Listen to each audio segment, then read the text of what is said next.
Hello everyone, welcome to a new van update video. This is quite an exciting one. We are currently filming on our first trip away. We are parked up, we've just had lunch here at Bodmin Moor in Cornwall. The lovely view of misty drizzle. So of course the video of our trip away will be coming up very soon, but today we've got a sort of random assortment of all the things we had to get ready before this trip. We sort of had a list of all the things that we needed to do, and so it's all little odd jobs, no major one thing. So that is what's going to be in this video, just lots of little things that we needed to get done before we came away. So, but we're by no means finished, so there's going to be several more of these van videos to come yet, but for now it's doable. So one of the first things we had to do was get the cupboard doors on, and in order to do that, as part of the interior decor, I wanted to wallpaper the front of these because we didn't want too much wood. We didn't want it to look like a sauna. And so for that reason, we wanted sort of like a mix of painted wood, like we've done for the cupboards. You've seen those already. They're not quite a shot, are they? But for the lower cupboards, because I knew we were having wood for our work surface, and I knew I wanted some of this areas down underneath me here, cladded in wood, that we decided to have wallpaper as part of the designs of the front of the kitchen cupboards. So that took a while to choose. We couldn't find the right amount of pattern. We looked at a lot of tree designs. In the end we've got this sort of wildflower silhouette, and the flowers are sort of like a shiny foiled design. Some of that shininess did unfortunately fade a bit because I did the paper with Mod Podge, which is like a thin PVA glue, and that's what I used to glue it down. I didn't use wallpaper paste because we didn't have any. When I googled how to cover cupboards with wallpaper, no one mentioned, apart from one person, no one really mentioned how to protect the paper, because this is going to be like the kitchen work area. Hopefully one day we'll have a puppy join us on these trips, and I can see that these will need to be wiped down. So as well as being glued on with the Mod Podge, they are protected with a coat of Mod Podge as well, and I think that's done a good job actually. And I think that we could wipe that down if we spilt tomato soup down it.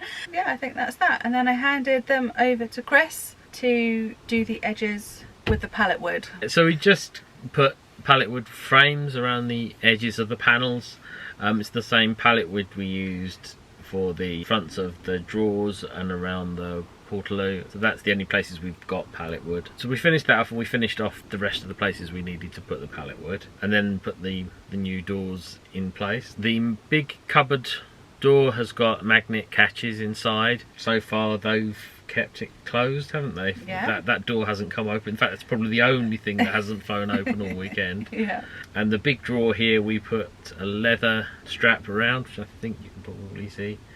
Yeah. And that seems to be working as well. Once we'd put all of the panels in place, when we'd finally got them to fit, and there was a lot of jiggling about trying to get the gaps as small as possible, it did turn out that there was a slightly too big a gap between the drawer and the fridge, so we just cut an extra piece of pallet wood and stuck that in the gap, and it blends in quite nicely.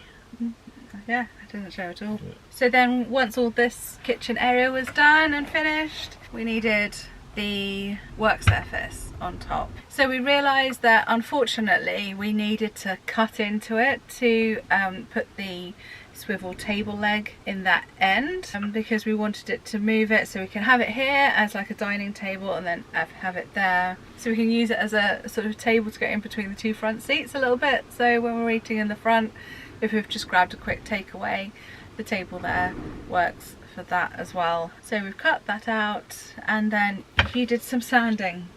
A little just sanding. A little bit of sanding. Yeah. About 50 times. Yes, yeah. But I have to say, I mean, he kept saying, oh, is that enough? I said, yeah, that's fine. And then he just kept going and going. And I didn't realise you could get wood to feel as smooth as this just by sanding it. I thought if the wood felt this smooth, then it's been coated in something.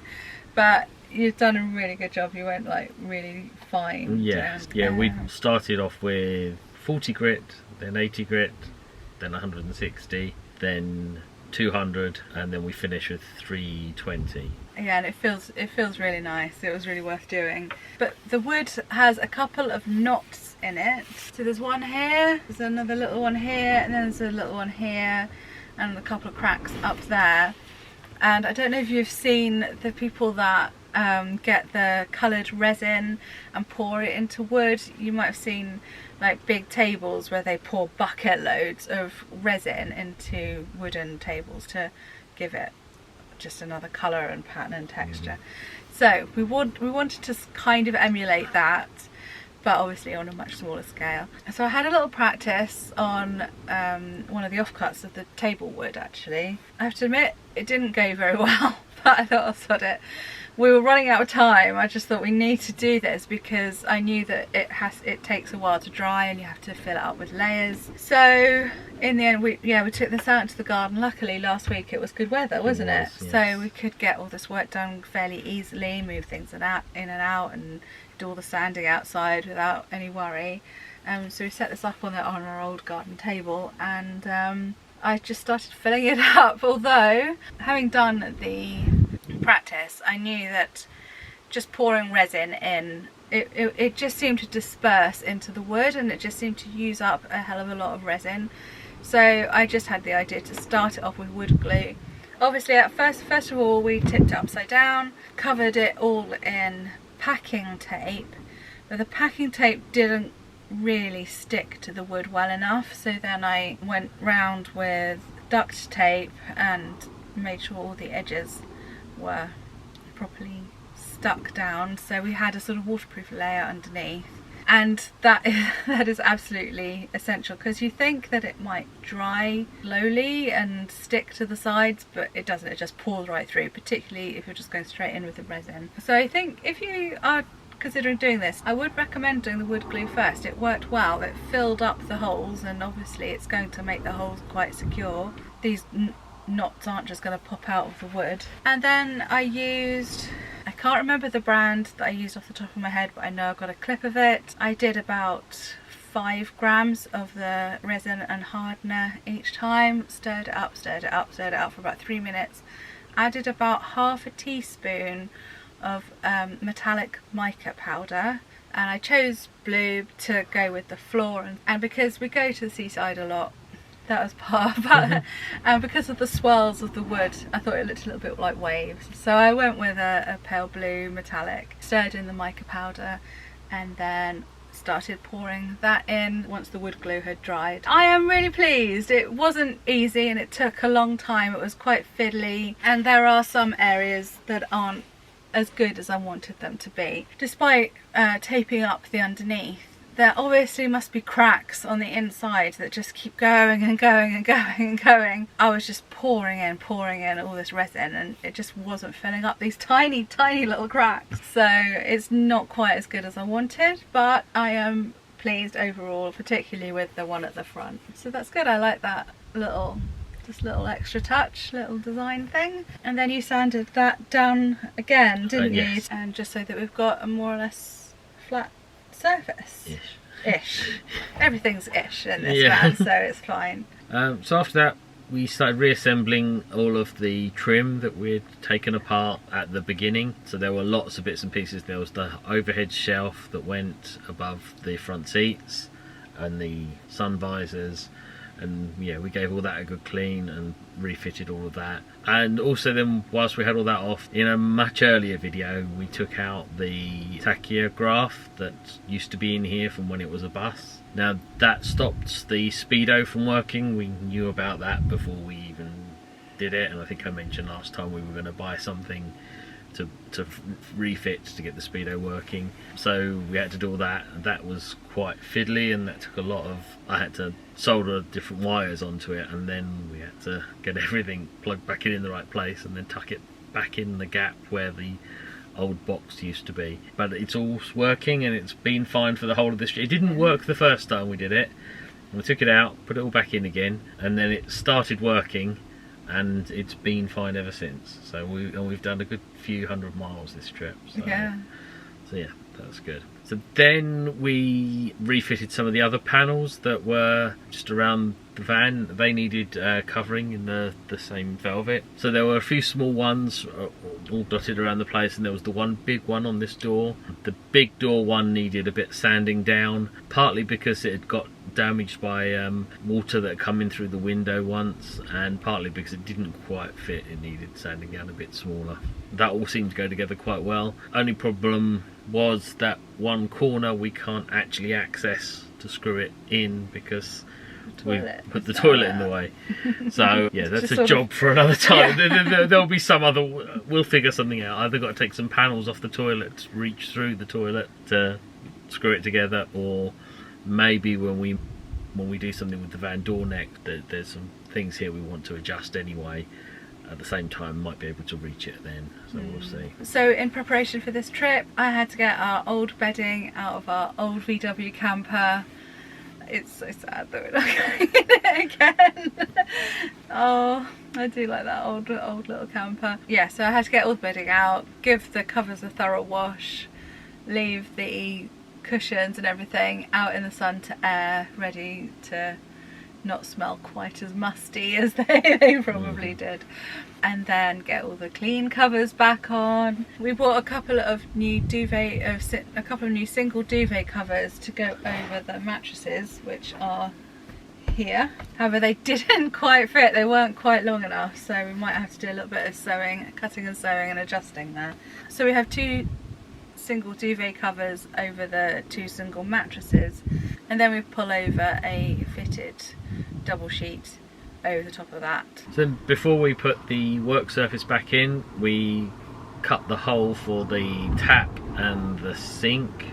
Because the work surface is slightly bowed because the 2 pieces of wood we use are not completely flat, we drew the circle on one side and cut through, and it's not quite, it's not bad, but it's not quite as even around the sink as we would like. Also, yeah, it looks perfect underneath. Yeah. But as soon as we turned it over, it wasn't quite right. So to cut it out, first of all, we were trying to use a router. Found the centre. We were going to draw it round, made up a little jig. We were going to make a circle with it, but we didn't actually have the right router bit to be able to cut a hole. So we had to resort to the jigsaw. And my jigsaw skills are terrible, so that didn't help. They're not that bad. Well, one side we were inside the line, one side we were outside the line, so it was a thick bit of wood you were battling with. Yeah, but anyway, it's not so bad. No sins that we can't hide with a bit of sealer around the edge of the sink anyway. Yeah. The tap took a lot of putting together and taking out. When we made the hole, I knew that it wouldn't quite fit where we wanted it, but we decided to readjust some of the beams and things underneath the sink just to make the tap where we wanted it to be, and I think that was a good decision.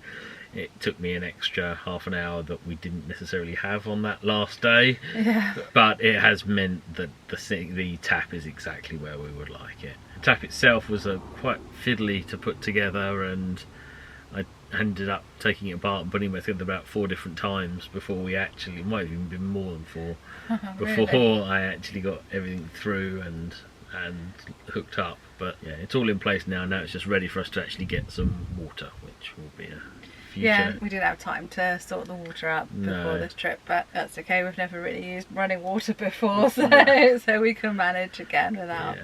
But we had to do it before this trip because we had to put the work surface down, and the moment the work surface was fitted it would be too late to do the tap. And the sink, by the way, is a jam pan, a vintage jam pan. You've got the task of doing the plug hole, trying to a very thick base, thicker base than we realised, but it's a cool looking pan. Yeah. I'm pleased with it. And we've seen a couple of builds now with them on, so we're not the first. It does still seem to be a thing that on eBay no one has necessarily realise. They are extremely cheap for what they are. What was it? £20? I think we paid £20. Yeah. But there were cheaper, there were more expensive, but we went for one that was the colour we wanted. So then there were just a few more last minute jobs. I mean, by now, this was about an hour before we were meant to leave. Yeah. An hour after we were meant to leave. Right, an hour after we were meant to leave. So we put all of the door handles on the cupboards. We fitted dividers in the cupboards to divide the actual sections up and screw them all in place. Sorry, I'm going to interrupt you. The cupboard doorknobs were from the Fossil shop in Dorset. Oh yes. Was it last year? Yeah, I think it was last year. Yeah, there's a Fossil shop. I think it's on Chisel Beach. Yeah, so we got them there. We think they're meant to be joss stick holders or incense stick holders, I think.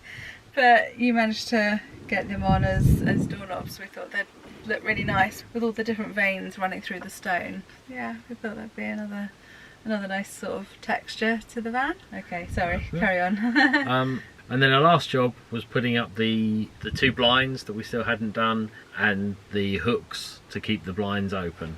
And that went quite well. Yeah, the blinds have been really good actually, but I will be doing a separate video where I talk you through exactly how we made the blinds and the rest of the curtains and things in the van, because I did that for our old van and it was really popular, so I'm guessing it will be again, and I think it might be quite helpful to show exactly how they were made, so I'll cover that in detail in another video. Yeah, so far so good though. I think they're working really well. Yes, yeah. Didn't quite have a chance to finish all the other windows though, so we've just got 3 windows with blinds. So we just used a blanket on the back windows, and then I used some of the fabric that I did my practice blind on with. We've just got some old fabric that I just cut off a great big long bit of, and we just used pegs to tuck it around just for this trip, but we'll sort out something properly for next time. Yeah. Okay, I think that is everything. I think we've covered most things we've done. Like I said, there's still obviously a lot more to do, but for now it's doing okay. We'll crack on with the other jobs. We've got a massive list of jobs to do ready for our next trip, which will hopefully not be too far away either. So I hope you like seeing what we've been up to. Please stick around, and hopefully the video of this first trip will be coming along very shortly. So if you're new here, please hit subscribe and the little bell notification so you get told about it, and come back and watch that vlog. I know it will be a bit different, but hopefully you'll enjoy seeing our little adventure in Cornwall. Thank you for watching. We'll see you again soon. Bye.